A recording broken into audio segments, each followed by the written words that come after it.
Use an afternoon pick-me-up. Hold up. The new 93.7 The Ticket location has a milk, coffee, and tea inside? Oh yeah, this is a game changer.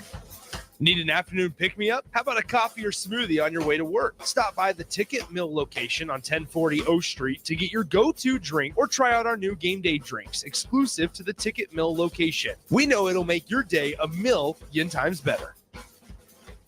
Working at Continental in Lincoln isn't a job, it's a career. And right now, they've raised wages again, and they're hiring for production operators at $24.62 per hour, which grows to $28.97 per hour within 3 years. Skilled trade positions now start at $33.36 per hour, with opportunities to make more based on certifications. Continental also has salary jobs available and great benefits, plus medical and prescription costs at very low premiums. Dental, vision, and life insurance are offered at no premium cost to the associates, with increased bonuses and vacation for new hires. To learn more or apply, go to continentaljobs.com with keyword Lincoln. Come work at Continental today. Alcohol has strained our relationship. Drinking too much can cause harm to friends, family members, and loved ones. By drinking less, we will save our relationship. If you or a loved one is looking for help, find a treatment facility near you at findtreatment.gov. For immediate support, call, text, or chat 988. Brought to you by Nebraska DHHS in partnership with SAMHSA. For over 15 years, Integrated Life Choices has empowered individuals with disabilities in Lincoln and throughout Nebraska. They provide comprehensive services from group homes and independent living services to job training, ensuring fulfilling lives for those that they serve. Now, they're inviting you to join their mission. If you're passionate about making a difference in the lives of people with developmental disabilities, explore rewarding career opportunities with them. Learn more about their services and apply today at www.ilc.net. Be a part of Integrated Life Choices, where your work truly changes lives. My dream was to work in commercial banking, but it required a college degree and I didn't have one. I found out that Doane had classes for adult learners on the Lincoln campus and online. So I earned my bachelor's degree, and 5 months later, I landed my dream job. I decided to continue my education, and now I'm working on my MBA at Doane. For me, the Doane experience has been life-changing. Introducing The Outlet by Sartor Heyman. The Outlet brings you luxurious Sartor Heyman quality jewelry at unbeatable prices. Shop our expansive inventory of overstocked merchandise and a vast estate collection that just hasn't found its home yet. This is your chance to own stunning designer jewelry at a fraction of the cost. Elevate your style at The Outlet by Sartor Heyman, where luxury and affordability meet. Downtown at 12th and O or online at sartorheyman.com. Empower a child today with the Teammates Mentoring Program. Hope is only a conversation away when you choose to share your talent, time, and heart with a child. Together, you can build a relationship based on strengths and chart a brighter future, 1 week at a time. Find out how you can be a mentor by visiting lincolnteammates.org. Become what you needed as a kid by joining the Mentoring Program today. This is Adam Carriker on the ticket. Position right of the quarterback, out of the shotgun, 1st and 20. Jailbreak screen in the air. It is tipped. It is intercepted by Carriker at the Missouri 21-yard line. Live from the heart of Lincoln, America, 8-year NFL vet and All-American defensive lineman Adam Carriker. Shotgun snap to Everett. He's got the left arm going, and now he's got a whole lot of Adam Carriker who ripped him down inside the 25-yard line. On 93.7 The Ticket and theticketfm.com. Here's your host, Adam Carriker. Welcome everybody in to Adam Carriker on The Ticket. I hope everyone had a great weekend. I had a lot of fun this weekend. It was a good weekend. You watch Husker sports. Holy smokes. The basketball teams are doing great heading into the Big Ten tourney. All right. The women had a close loss yesterday, but it was a hard-fought game. They're still the 5th seed going into the Big Ten tournament. The men have got 1 game left, all right, as they head up to Michigan to take on the team that's a lot better at football than they are basketball. I know. If you're not a Nebraska fan, you might be saying, well, Nebraska fans want it to be that way one day. Well, first of all, I'm happy that Nebraska basketball is so good. Doing so good, I should say. We'll see how good they end up doing the rest of the year. But they've done a lot of phenomenal things so far this season. And Nebraska football, I genuinely believe, off-season Kool-Aid flowing aside, is legit on the rise. All right, and today, for the first, 15, 20 minutes of the show, Bach, Mr. Jake, my good friend's going to be joining me. Are you there, Jake? Yeah, I'm here. I even you can even jump in the camera here so people can see my face as well. There you go. Dude, you are so much better looking than me. Thank you for splitting the screen so people don't have to look at my face up close all the time. Hey, man, a couple of things. Okay. So, NFL Combine. All right. Lots of stuff to talk about from there. Xavier Worthy, the Texas wide receiver, breaks the Combine 40-yard dash record with a 4.21. What are your thoughts on this? Because it's insanely impressive. I mean, obviously, that goes without saying. To me, it's interesting because I remember when one of my former teammates, Fabian Washington, ran an incredible 40-yard dash. The Washington wide receiver, was it Mike Ross, I believe, set the record again a few years ago. And now Xavier breaks it. This is obviously a huge accomplishment, and it's interesting because I went back and watched a couple of his plays, especially early on versus Oklahoma in the Red River Shootout. He takes the screen for like 80 yards and nobody's touching him. But what are your thoughts on this 40-yard dash and how important you believe it actually is or is not? Well, like you said, for years the Raiders have been using it to determine their first round picks and their picks. So, I mean, I think it's good. You generally, it's tough and frustrating when. And this happens more in college ball than pro ball, obviously, as we look in the NFL Combine. But you look at just the safety speed of most of the Big Ten when you go in and play against the wide receivers of Ohio State, and it's like, okay, well, it doesn't matter what you draw up. If they get by you, it's going to be trouble. And it was nice to have a guy like that, a Trey Palmer, like that Nebraska's offense, who was one of the, you didn't quite get that time, but was one of the faster, I think the fastest at the Combine last year. It doesn't necessarily translate to success. Like you mentioned, John Ross, the third, kind of an injury-riddled career, so it's kind of tough to really say there, but his career never really took off.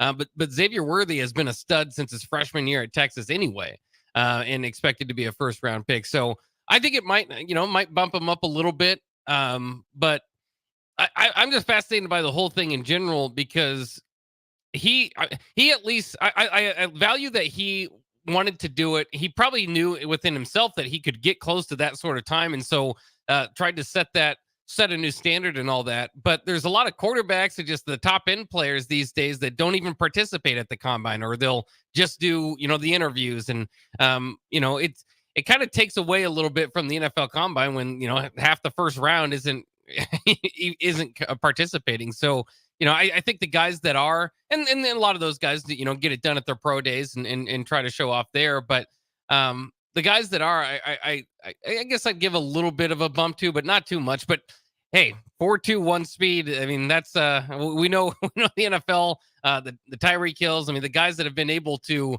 kind of change the game on the deep routes with that speed. I mean, you got to figure he's going to be a player immediately once he gets to the NFL. Yeah, so a couple of things. Number one, anytime you have somebody who can at least threaten to take the top off a defense. You mentioned Trey Palmer. He did that a few times this year for the Bucs. He was a major contributor for them. Okay, and obviously he made a big impact here at Nebraska. It spreads the entire field. That's why offensive coordinators love quarterbacks with big arms. You get a wide receiver with some speed, a quarterback with some big arm. All of a sudden, that football field becomes a lot bigger. You have to defend. It's almost like, and basketball's on my mind because I got my daughters are playing in all these basketball tournaments. It's almost like you make the basketball court bigger and you have to defend more court. That's obviously going to create more issues. Okay. For the team that's on defense, it's kind of the same theory. When you've got speed at wide receiver or a big arm quarterback, you can make them defend more field. So a couple of things. I appreciate you. I appreciate Rico. I appreciate all the guys that while I'm sitting here flapping my gums, and I like to mix it up. People don't want to hear me flapping my gums all the time, but I appreciate guys like you and Rico who are producing the show week in and week out. And then when I do an interview, you guys chop it up and you put that out there. So I want to show guys like you some love. Plus you guys do a really freaking good job. So I appreciate you joining me today. And it's interesting, every player has a goal going into the Combine and what they think their 40-yard dash should be. So when you mention, everyone's got a time in mind, you bet they do. For me, dude, I ran a 4.92 and I was so pissed. So pissed. I hadn't ran a 4.92, I swear to God, since I was a freshman in high school, and it was the first time I ever did. I was so pissed. And then at the pro day, okay, I was 296 at the Combine. Maybe I was 292. I forget. One of them I was 296. The other one I was 292. Not a big difference. But I ran a 4.72 at the pro day. And it's almost like, how do you get 0.2 faster? It's funny because we didn't really train exactly for speed. It was all about getting in your stance, exploding out the start, your first couple of steps. It was all about technique. And so as much as I'd like to blame my trainer because I was pissed about my 40-yard dash time at the combine, clearly some of my technique wasn't where it should be. And it was interesting. When I ran that 4.72 at the pro day, dude, I felt like I was flying. I really did. But it was only a couple weeks later. It's not like I was that much faster. So much of the 40 is your speed, but so much of it is that first 10 yards and how you get out the blocks, so to speak. So to me, the 40-yard dash is always something that's interesting. And can you repeat it? Can you do it again? Things of that nature. Chop Robinson, you look at the Penn State edge rusher.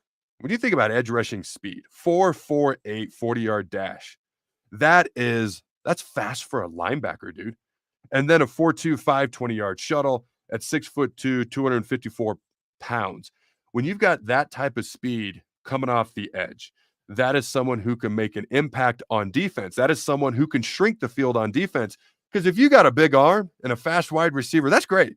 But if your quarterback's on his back because the opposing pass rushers are there, it shrinks the field, so to speak, for the defense. So what are your thoughts on Chop Robinson and the impact that he can potentially have in the NFL after a really good career at Penn State?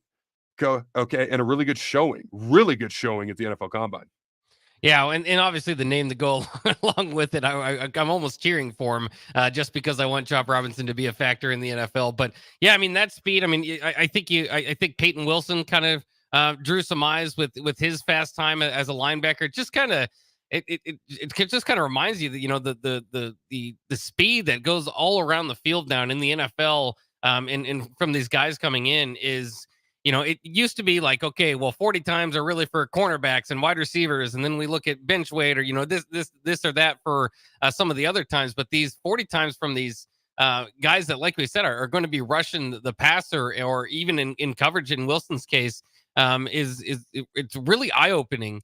And especially with those type of guys, I think, that's where I think that you could have more of a jump from doing a 40 time than maybe if you're a wide receiver or running back or, a cornerback, because, everybody, if you're going to play cornerback in the NFL, you better not run a 4.7, you're like, so everybody's going to kind of be in this range. But for edge rushers and linebackers, that can vary quite a bit. And I don't know, I'd have to look at it to see if the top like 40-yard dash runners at linebacker and edge are translating to the league. But it would open my eyes as an evaluator, certainly, to kind of think, because like I said before, I mean, you just can't teach speed. I mean, there's some, when you go out in the NFL and you're getting beat and you're trying to look for different adjustments to make, you can't add extra speed on the field. So, a great team speed can certainly make up for a lot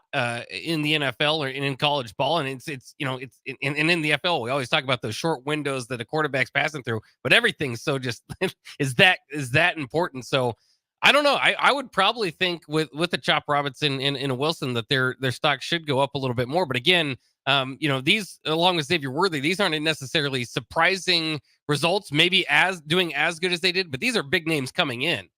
So it's not like they're going from round 3 to, okay, now let's pick them up in round 2. I think all these guys are pretty much round 1 picks.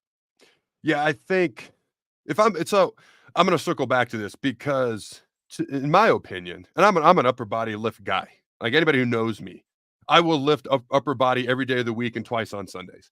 Now, it's a story for another day, but there was a point in my life where I was on crutches for 3 straight months, and I couldn't walk normal for a year. Now, I'll get back into that story another day when there's a little bit more time. So I grew to appreciate being able to run and being able to do simple lifts because I couldn't do them for about 18 months. But I love upper body lifts. That being said, the 225 bench press is probably the most useless thing at the combine. Not that it doesn't matter. Scouts simply want to know, okay, are you going to, like, if you're an offensive lineman, are you going to do somewhere between 25 to 35 reps? Now, if you do way more, that's awesome. If you do less, that's what they're really looking for. They're looking for outliers. Who does absurdly well, who does absurdly bad, because that range that they're looking for isn't that big a deal. The tape is. So when you come back to a 40-yard dash, you come back to a broad jump or a vertical or something like that, those matter more than the 225 bench but still they're looking for a range. Like, are you a wide receiver? Or what'd you say, DB that runs a 4.7? If we had a first round grade on you before, we don't now. Okay. But if you're within like 4.4, 4.49, 4.39, it's probably not going to have that big of effect. But if you're a first round guy and you go out and you run a 4.21 or you run a 4.61, that's what they're looking for, is the big time outliers. And that's where draft stocks really go up and down. If you're within a range, the film is the obvious tiebreaker in interviews and things of that nature. But they're looking for outliers as far as guys jumping up the board or guys jumping down the board. And before I forget to mention, I love coming on, working with the ticker, working with you, working with Rico.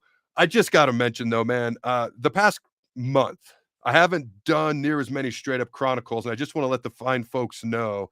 And I mentioned, I actually just recorded a chronicles. It'll go out tomorrow. Check it out. Noon Central Time, YouTube, also here on 93.7 The Ticket.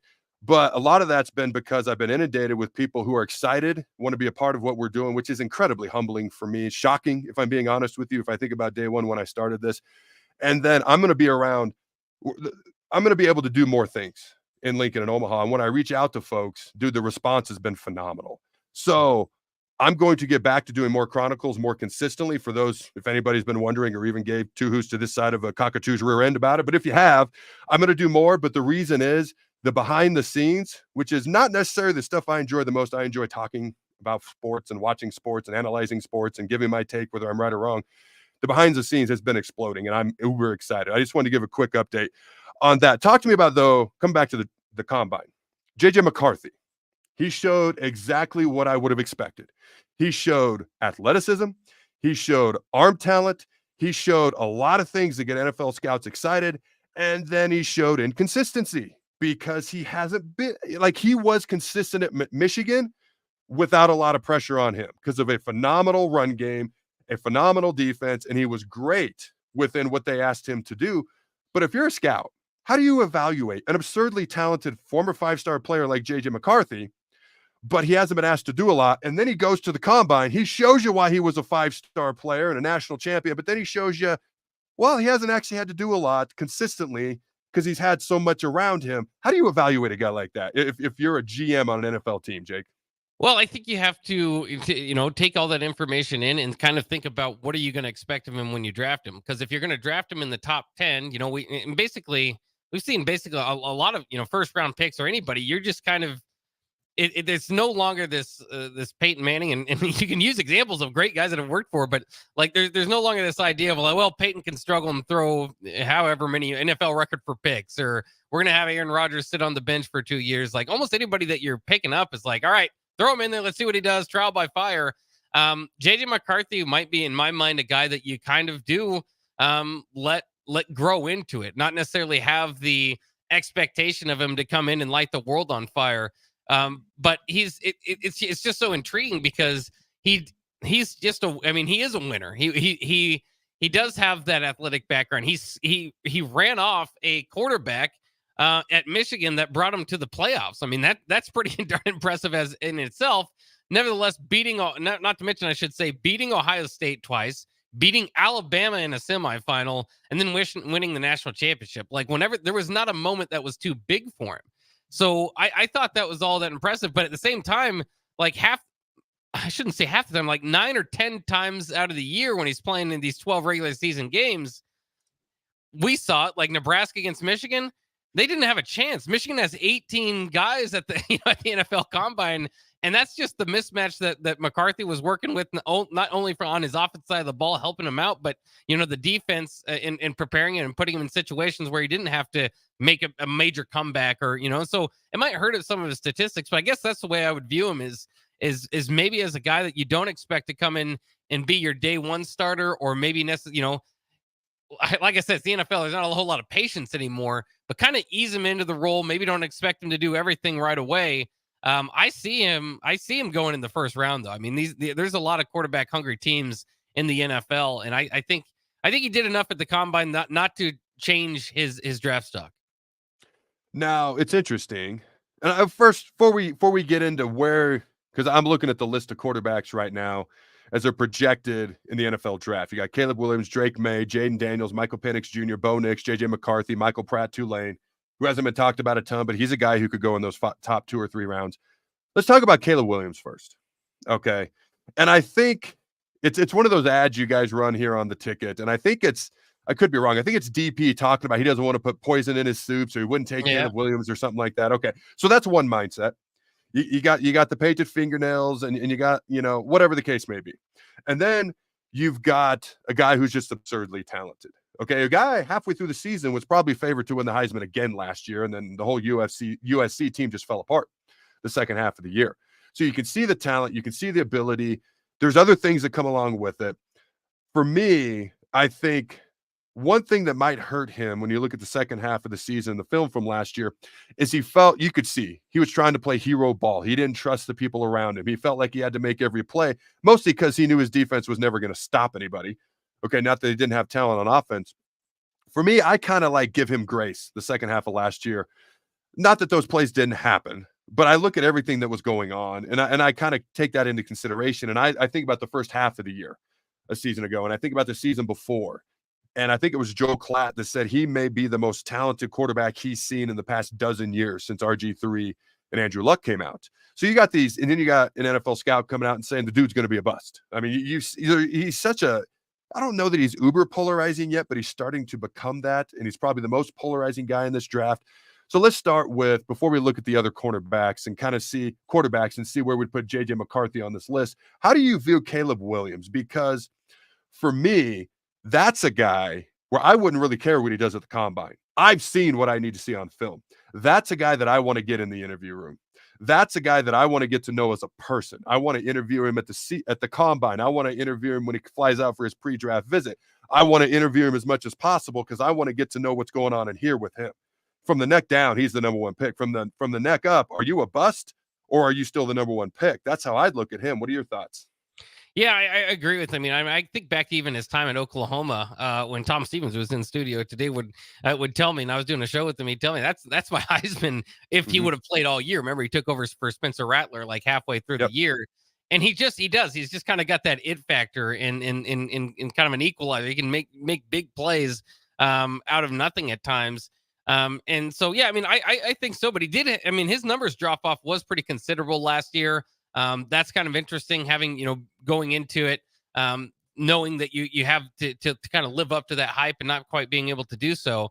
The other thing is, and so with him, I agree with you. I think it's all about trying to get in his head and try to figure out, because there's a lot of, curse words on your fingernails and crying after games. And, so all this sort of thing, that you want to figure out in his head. But the other thing too is, if the Bears pick him, when's the last, part of this is where you fall and where you land.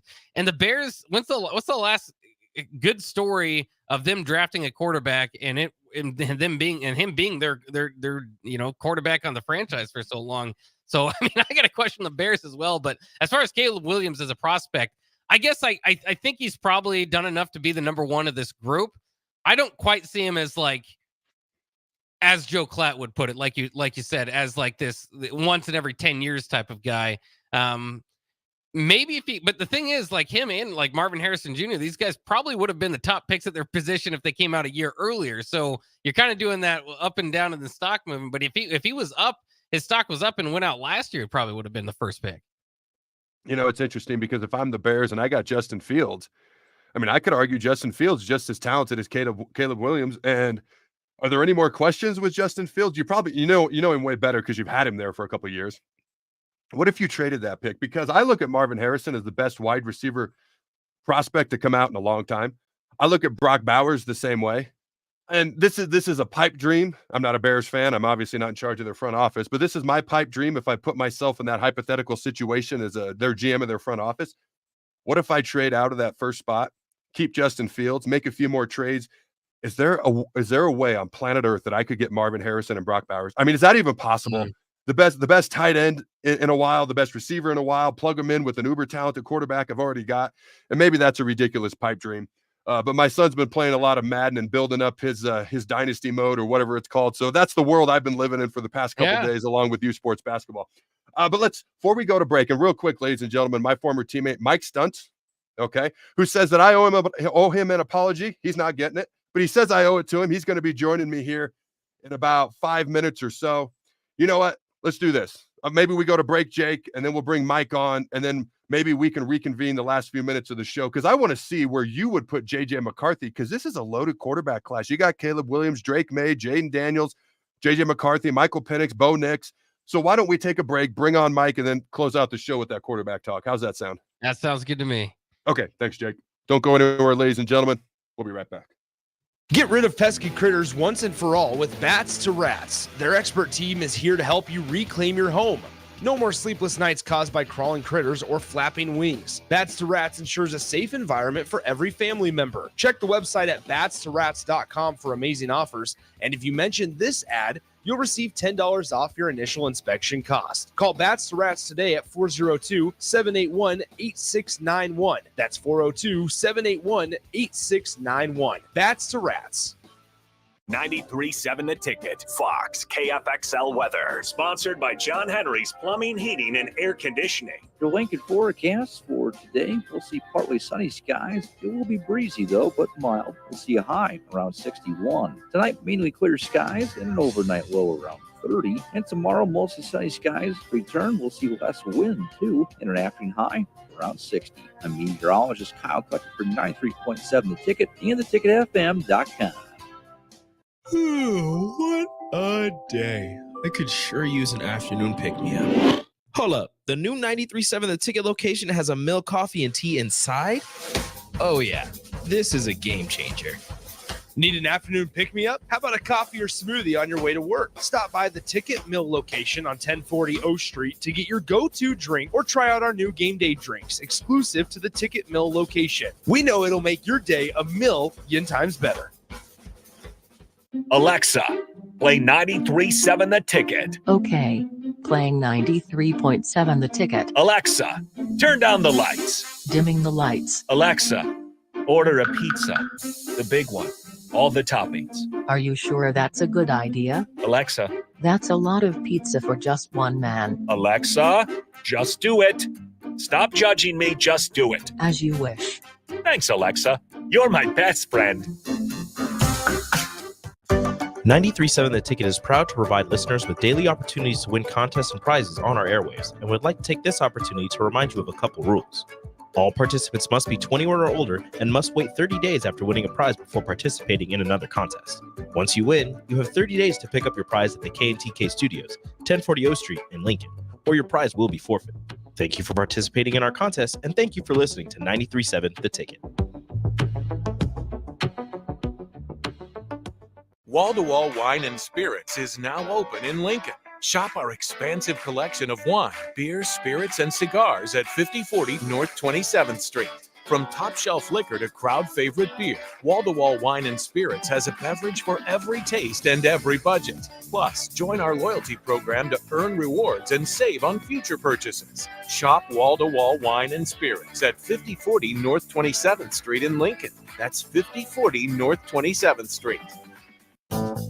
Spring is here. It's time to get back outside and into proper shoes this year. Brown Shoe Fit is the place to buy this spring with their sale on athletic shoes. Get $15 off any regular price athletic shoes with respected brands like Hoka, Brooks, New Balance, and On Running. And don't forget, Browns carries a large arrangement of sizes and widths to fit your feet properly. Start your spring off right at Brown Shoe Fit, just south of 66th and Q in Lincoln. Load up on meat and more this winter at the Mercado by Certified Piedmontese at 84th and Havelock. This week's special through March 5th is fresh cut chuck roast for just $5.99 per pound and 29% off all soap and skincare products. And don't forget about lunch on Fired Up Friday from 11 a.m. till 2 p.m. Locations at 84th and Havelock and 30th and Yankee Hill in Lincoln, or at 168th and Maple in Omaha. Get to the Mercado today for the best meat in town.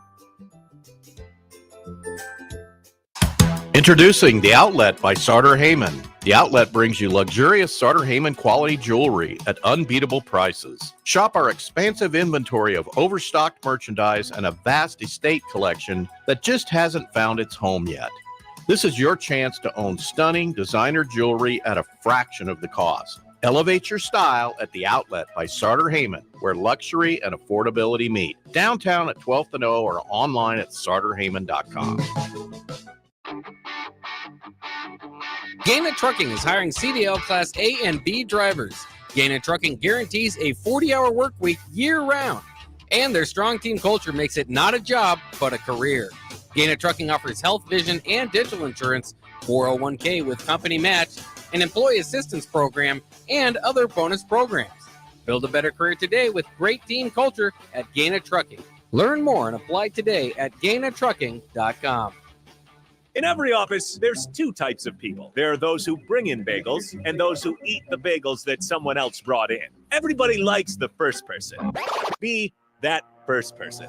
Weekday mornings at 7:30, you have a chance to win a business box of bagels from Bagels and Joe. All you have to do is shut up, Sipple. 2 questions for you, 2 for Sip. Win, and the bagels are yours. Lose, well, you don't want to lose. You lost Monday, you lost Wednesday, you're a loser. Shut up, Sipple. Weekday mornings at 7:30, brought to you by Bagels and Joe. You're listening to Adam Carriker on The Ticket on 93.7 The Ticket and theticketfm.com. Welcome back, everybody, to Adam Carriker on The Ticket. I hope you had a phenomenal weekend. I hope you're having a glorious Monday. And today I'm going to be joined right here, right now, by a man who should never have to pay for a drink ever again in the state of Nebraska. All right. One of my former teammates and a good buddy of mine, Mr. Mike Stuntz. How you doing, my friend? Oh, this is Baca. We're still trying to get a hold of him here. Rico's giving him a call. Okay. All right. No, that's cool. Let's do this. Let me know when Mike joins. And until then, maybe you and I can continue that quarterback chat just a little bit. Hopefully we don't get too far into it before Mike joins us. So for me personally, I would probably have Caleb Williams, number 1. Okay. Probably Drake May. This guy just doesn't get talked about enough. He's like flying right under the radar. Number 2, and Jaden Daniels, number 3, going into this year's NFL draft. Would your top 3 look any different, Bach? I think it would look a little bit different, only in that I'd switch your 2 and 3 around. I do like Drake May. He's got a big arm and can make all the throws. He's just a little turnover prone to me, and puts the ball in dangerous situations. It's like he knows he's got a good arm, so sometimes I would just kind of look at him maybe like a Jay Cutler or something like that at the next level.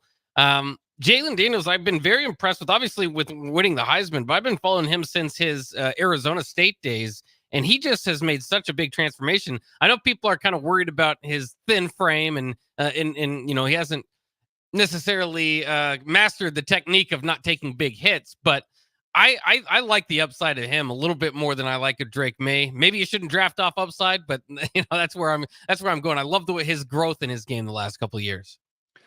I think if you're in the NFL and you're coaching, you want the guy with the biggest upside, because if you don't, it's got to be one of 2 reasons. Number 1, you must have severe hesitations about him elsewhere, probably off the field or in between the ears, or you just don't trust yourself as a coach. I think if it's close, you always take the guy with the bigger upside. So I completely smell what you're cooking. I'm picking up what you're putting down. And it's interesting. I've been watching Jane Daniels since he started as a true freshman at Arizona State. And you want to talk about a toothpick and pads, and I say that respectfully. But that dude was so skinny at Arizona State. Compared to what he was as a true freshman, he looks yoked. And he's still got a ways to go in that weight room if he just wants to be able to take some of the bigger hits that he's probably going to incur. Well, not probably. He's going to incur in the NFL draft. All right, so we both kind of agree on who the top 3 are. Maybe the placement of 2 and 3 are a little bit different. And I'll be honest with you, my biggest debate was between 2 and 3. I think with Drake May, I don't know that he had quite as much around him. And I don't know. I felt like to me there was a little bit of hero ball with him as well. But I don't give him quite the slack as I gave Caleb Williams, because he didn't have quite the microscope on him that Caleb Williams had. So I think he could have afforded to be a little bit more patient. All right, so after your top 3, I got to imagine the next 3 in no particular order right now are Michael Penix Jr., Bo Nix, and J.J. McCarthy. All right, who would be your 4, 5, and 6 there, Bach? I'd probably go with Bo Nix. I mean, I've seen him get better over his career too. That's the one thing you kind of interest with him is he is older than everybody else. He's been in college for quite some time. But that shouldn't be a concern with how old we're seeing quarterbacks be, in the NFL at the upper limit. All these guys, it's fun. I mean, they all can kind of move around. There's not like a a statue quarterback among the group. So that's kind of entertaining. I think Bo Nix, and it's you don't want to get too caught up in numbers because sometimes you can be in a system that creates a lot of numbers. But I mean, he even at Auburn at times kind of had the it factor going with him there. And then 45-3 this past year. I understand he didn't beat Penix in either of the head-to-heads, and that's probably what took him away from the Heisman consideration. But I like Bo Nix probably at the next level at that time, and then I'd probably go McCarthy. I don't know. Maybe it's just me, and we've seen unorthodox throwing styles before work, but Michael Penix has got like a hitch in his throw, and I just don't know. Like that can be something, maybe it doesn't, not that big of a difference in college, but in the NFL, that kind of that kind of hitch I think could catch him into some fumbles, into some sacks. And so we'll see. I mean, he's been able to do it so far. It's like trying to teach a guy that's going to the NBA to change his free throw style. If he's hitting 80% like Sean Marion, and it looks odd. But to me, I can't get over it. It's a little bothersome to me. I mean, I think he's still worth, a second round pick probably. But I'm a little bit worried about that. So you bring up the throwing motion, which I understand. And once you get to a certain point, like I talked a lot last year about Heinrich Harburg trying to fix his throwing motion, over this offseason. He's still at an age where it can be addressed, it can be improved. Plus, I saw his throwing motion when he was a true freshman. It did not look like it did a year ago. That's the other thing that impacts me. When you get to a certain point, you've done it for so long, and people aren't going to be patient. Oh, we'll give him 18 months to figure out his throwing motion. No, you're a first-round pick, or we're paying you millions of dollars, whatever the case is. You should be ready to go now or relatively quickly, as you alluded to earlier with the J.J. McCarthy comments. So you went with the throwing motion, which I understand. No concerns with the injuries that he's had, especially early on in his career. And he's actually, when he moves, he can run. He just chooses not to run because he's got that injury history in the lower body, his knees. Does that concern you more, or does the throwing motion with Michael Penix Jr. concern you more?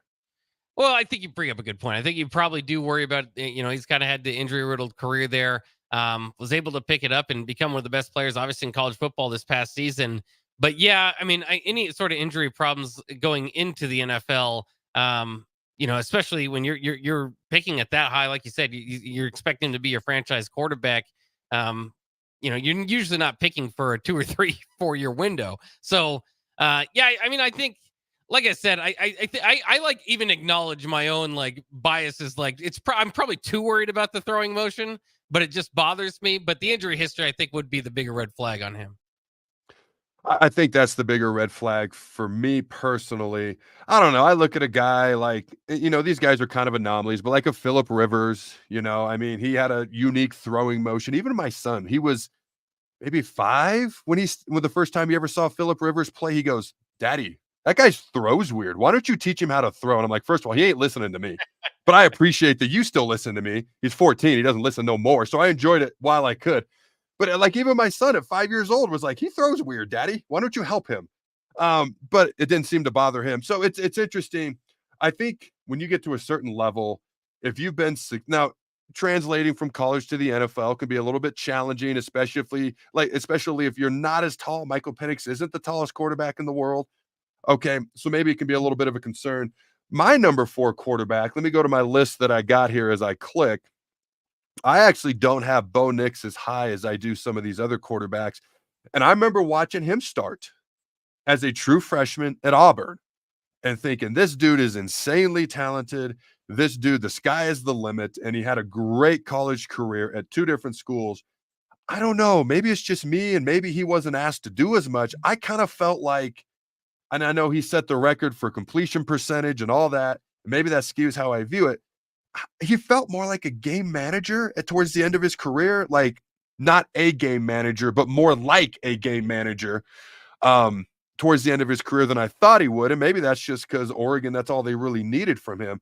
And I will say the 2 Washington games, especially that second one, that does kind of impact how I view him just a little bit. Not that he had bad games. He's got a ton of experience. He's got mobility. He's got an arm.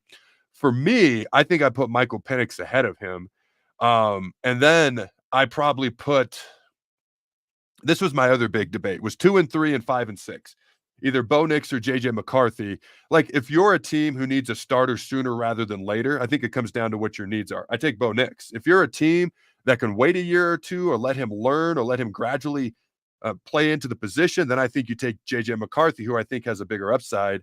So 5 and 6, Bo or JJ, I think comes down to where your team is at and how immediate of an impact player you need at quarterback. But how do you look at 5 and 6 between, for you, it's going to be, did you say JJ already, or is it JJ Michael? How'd you have 5 and 6? Yeah, I would probably go with JJ over Michael. Like you said, I think he's got some upside. He's got again, all these guys can run. I think now that you brought it up too, it's just that injury history is somewhat bothersome with Penix as well, as is kind of hitching his throw. So I don't know. Like I think I agree with you too that Bo Nix probably is a safe pick, but not as much of a upside as these other guys. So it does kind of depend on what you're looking for.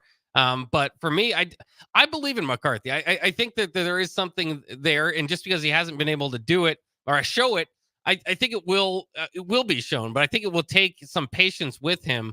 But again, like it's kind of funny that we use the wins against him. We use like the fact that he had so much around him, but let's not act like Michigan has, been a dominant team for a decade. I understand that they did break the record for NFL Combine guys, and that team was stacked. But, and like I said, like when he played Nebraska, I think Heinrich Harburg, if he would have flipped uniforms, he could have looked impressive that day on Michigan's team. So, I think that you'd get a lot of wins that way. But beating Ohio State twice, that's not easy to do. I don't care. That's been a question at Michigan for a long time. And then beating Alabama, and these aren't like 13-10 victories. I mean, he's had to turn it on. They've been, I think they were down 10 or something like that to Alabama in the third quarter, and kind of had to turn it on. So I really think there is a lot of upside in JJ McCarthy down the line. And so I think he'd be worth more of the pick for me. So that's why I'd go with him at 5. And I might even, if I was really pressed, again, depending on what I needed, I might even pick him before Nix. Okay. All right. Let me ask you this question, because you bring up a good point with the Ohio State games. Now, I could argue 2 years ago in Columbus, it was the run game down their throats and up the Buckeyes' rear that won the game, because it was a 1-possession game until 7.5 minutes to go, and then Michigan pulled away, and I think they won by 22. The year before, in the snow, okay, and I know there were some different players in that game. I could argue Aiden Hutchinson coming off the edge, and I know I'm not trying to take anything away from JJ. I think what sticks out in my mind with JJ, and they won the game versus Alabama, but that TCU game, what do you have? 2 pick sixes, I think, in that game. I know there was at least one, a couple other picks, and apparently TCU had their signs, or they gave Michigan fake signs. I guess that's what you get. And so that probably played an impact. Whatever, topic for another day. But go back to that first play of Michigan versus Bama. JJ in the Rose Bowl. JJ threw a pick right off the bat, and he looked nervous. They said it wasn't a pick because his toe was out of bounds. Bama gets that pick, and a short field goes in and scores. How different does that game go, and how much more pressure does that put on JJ? I don't know. I'm not anti-JJ McCarthy. I just, that play, those games stick out to me. And when I look at Michigan winning, JJ was the quarterback. Nothing but love and respect there. But I can't help but look at everything else. But then when I look at when it was on him to do more, I felt like he sometimes struggled in those situations. Am I crazy? Am I being unfair? Am I being too harsh on him? What are your thoughts here, Bach? No, I think those are good points, and especially that Alabama, I do remember that one. And that's part of it. I mean, if I think McCarthy, kind of like another Michigan quarterback at Tom Brady. I'm not comparing them, but if you kind of think about their career trajectories, he was when Brady first won his Super Bowl, he was kind of the game manager and rely on the defense and that sort of thing. And I think that's probably what you'd want to start with McCarthy, because that's what he did at Michigan. I mean, Michigan, and to my love of power football, that's how they've won the national title. That's how they've beaten up Ohio State in the Big Ten. And, he's got the dual threat capabilities, but it's been mostly a traditional running game running over Ohio State. I agree with you there. So, I think those are legit concerns for McCarthy as he looks, to move to the next level. But I just, there's just, for what he was asked to do, he did it pretty well, I think, at Michigan. Would I'd like to see him maybe in an air out or air attack, or something that's going to ask him to do a little bit more? Yeah, I'd like to see that on film before. But I just think that I like the wins, and sometimes you can get lost with the wins, and you do have to look at how it was done there. But you kind of think about the different styles in the NFL, and again, it depends on where you kind of land. I think is a guy that I think if you ease him into it, that he can grow into that player that we want him to be at some point, which could be the main focus of an offense. All right, so your top 6 quarterbacks, if I have it correct, before we go to break here, and I've been texting with Mike. So he got confused on the time. He thought we were going to go at 1:05 Central Time instead of 12:05. And honestly, I told you 12:30. So we were all sorts of messed up. A lot of that's on me, so my bad. So I'm trying to figure out if we can do it maybe for tomorrow's Chronicles or next Monday. But it does not seem like via miscommunication, I'll accept my part in that blame, Mike will be able to join us today. So hopefully we can work it out for either tomorrow, okay, before the Chronicles runs, and or next Monday. But your top 6 quarterbacks, if I got it correctly, are Caleb Williams, Jaden Daniels, Drake May, and then either Bo or JJ, depending on the team's needs, and then Michael Penix Jr. 6. Do I have that correct? That's right, yeah. All right. So for me, I got Caleb Williams, Drake May, Jaden Daniels, and again, I could flop 2 and 3, but I'm going to keep Drake there. All right. And then I believe I had Michael Penix Jr. 4th, and then depending on the team's needs, either Bo Nix or JJ McCarthy 5th and 6th. I will say this. Those are all guys that could go in the first round. My biggest concern with Michael Penix is 2 things. Number one, the injuries. You got the throwing motion as well. But, he did not look good against Michigan, but I give him some grace there because who looked good against Michigan this year? Not a single quarterback. So that's our quarterback discussion. Let us know if you're watching on YouTube. Let us know in the comments who's right, who's wrong. What are your thoughts? Also, call or text 402-464-5685. All right. And as always, I haven't mentioned it yet this show, but send me your questions, comments, thoughts, concerns, or otherwise we will get to them right after the break. 402-464-5685. We'll pay some bills. We'll be right back, ladies and gentlemen. Go Hog Wild Pit Barbecue. It's $5.99 barbecue time. Hurry to Hog Wild for a complete barbecue meal that's only $5.99. Get a 1-meat sandwich loaded with our award-winning barbecue, plus your choice of a classic side and drink for just $5.99. Upgrade your sandwich to beef brisket for just $1 more. Join us for lunch or dinner in Lincoln at 3210 Cornhusker Highway. Order online at GoHogWild.com. But don't be late, we close at 8. Landmark Implement is your local authorized John Deere dealer. Landmark's trained and certified sales staff will help you find the right equipment for your needs at a price that's right for you, all backed by Landmark's extensive parts and service network. Whether it's a tractor, planter, combine, an easy track lawnmower, or gator, every piece of equipment in pre-owned inventory is put through a rigorous inspection so it's ready to work hard for you. Landmark's team works together to make sure everything that is sold meets their quality standards. Learn more at landmarkimp.com or stop into a local Landmark location and experience the Landmark difference. Life is all about balance, so how about a little sweet and a little heat to make your week? At Wings and Rings, we're introducing our all-new Hot Honey menu for the month of March. Try our one-of-a-kind house-made sauce on the brand-new Hot Honey chicken sandwich or our Hot Honey shrimp and slaw. And of course, you can get it on the traditional boneless or smoked wings that have made Wings and Rings your go-to neighborhood spot. But don't wait, Hot Honey is only here until April 1st. So stop by Wings and Rings at one of our 2 Lincoln locations today, on O Street and on Village Lane. Problem gambling can destroy an individual's finances, relationships, physical, and mental health. If you are a loved one or struggling with addiction, contact Choices Treatment Center's 24-hour helpline at 402-476-2300. That's 402-476-2300. Empower a child today with the Teammates Mentoring Program. Hope is only a conversation away when you choose to share your talent, time, and heart with a child. Together, you can build a relationship based on strengths and chart a brighter future, 1 week at a time. Find out how you can be a mentor by visiting LincolnTeammates.org. Become what you needed as a kid by joining the Teammates Mentoring Program today.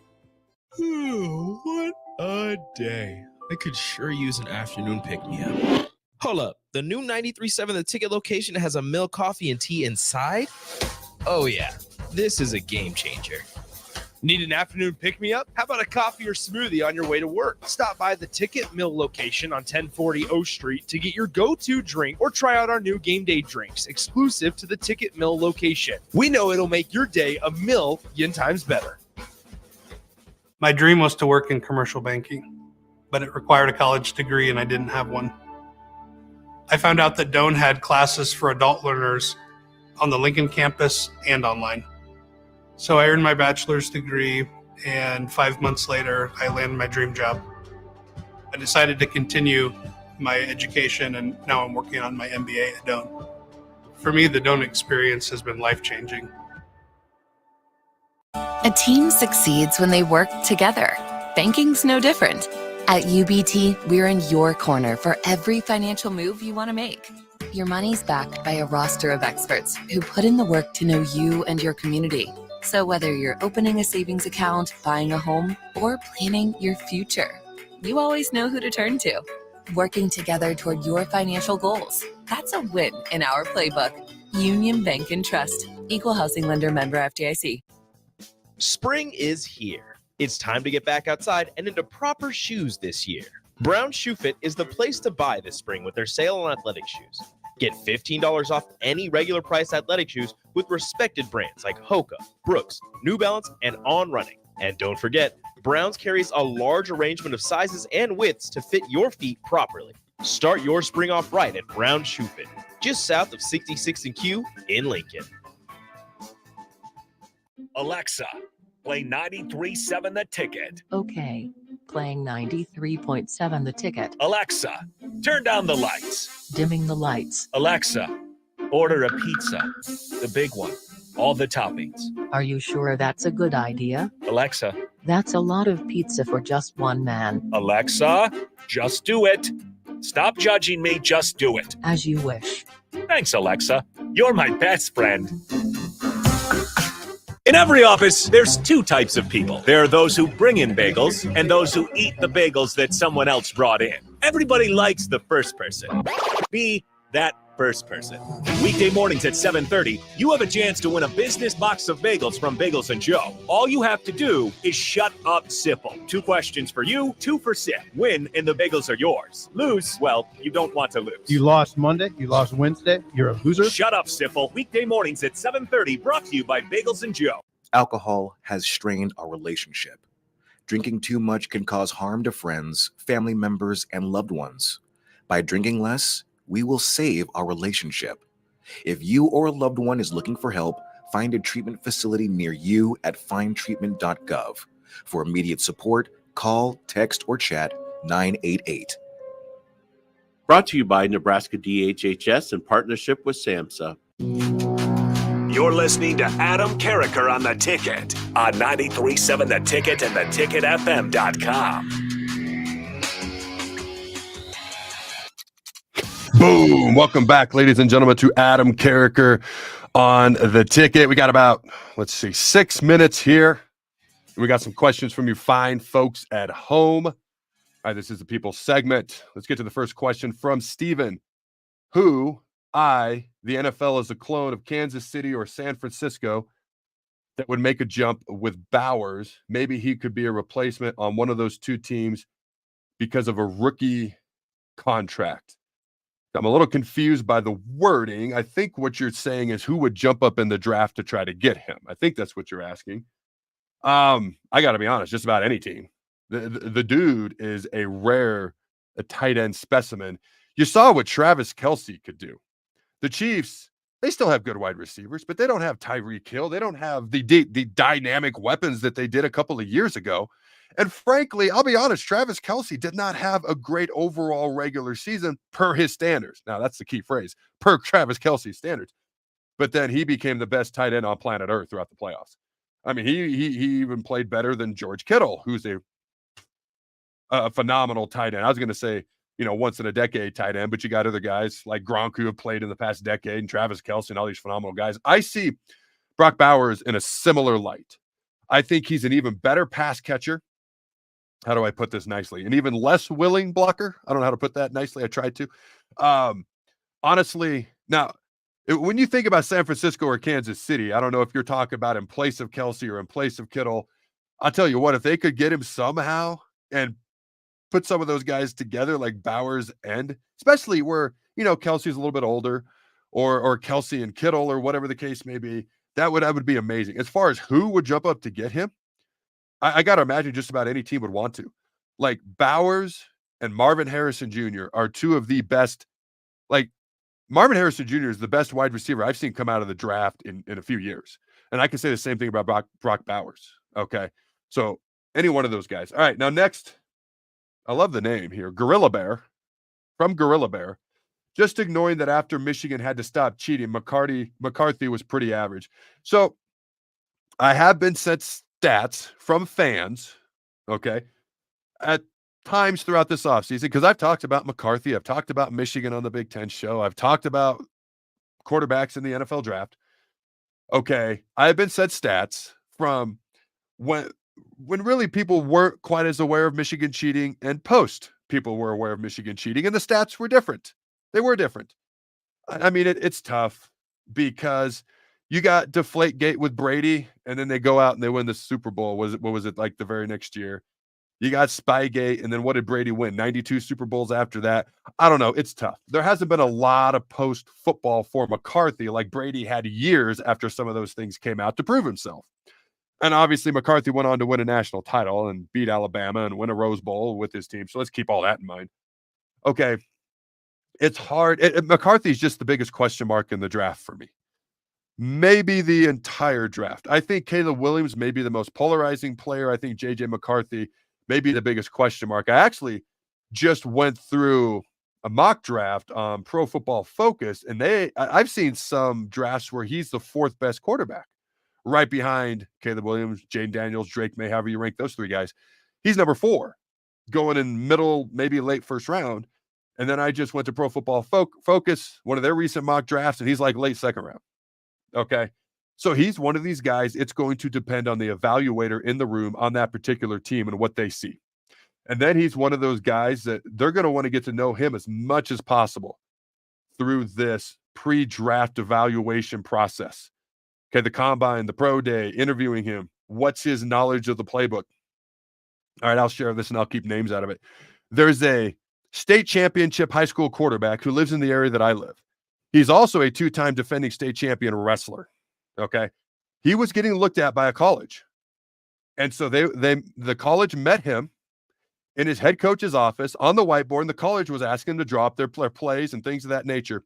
He drew up the wrong formation. He had the wrong wide receivers on the ball, the wrong guys off the ball, and the head coach is just standing there trying to like not show it, but shaking his head like, this dude can't even draw up on the whiteboard one of our basic formations.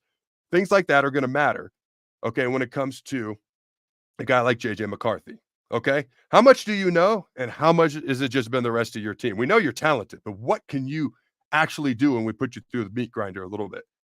All right, last question. Travis, what do you think about Jordan Travis? I'm putting him over Bo Nix. So, again, one of these other guys that I looked up in this mock draft, because he's not a guy that's been talked about a lot. I actually have him below Tulane's quarterback, okay?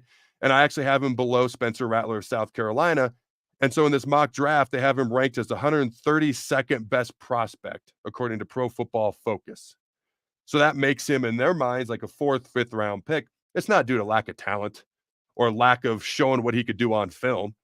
I mean, the dude had a fracture fractured his leg, okay, and only got the boot removed 3 days before the combine. There's just so many question marks regarding that injury. If people know he can come back healthy, will he even be able to play next fall? Is he legit going to have to sit out and miss a whole year? Okay. And the recovery for this, like this was a legit injury, ladies and gentlemen. Okay. And unfortunately, this is obviously drastically going to impact his draft stock, status, where he's taken, things of that nature. So that's the big question mark with him. I think a guy like Spencer Rattler's probably going to be taken over him, even though his on-field play was not as consistent as Jordan Travis's was. Just that injury is going to be an issue. So he's probably going to be a guy, maybe somebody pops him 3rd round, but I'd be surprised if he goes higher than that. PFF has him going 5th. All right, ladies and gentlemen, again, be sure to tune in tomorrow. I'm going to give my early projections for who Nebraska starters are going to be on the Chronicles right here on the ticket as well. Okay, we're going to try to get that Mike Stuntz interview. I'm texting with Mike right now. Hopefully that comes out tomorrow. If not, it'll be next week. All right, ladies and gentlemen, tune in tomorrow. Tune in Thursday for the Big Ten show, and I'll be back right here live again on Friday. Until then, go Big Red. And always remember,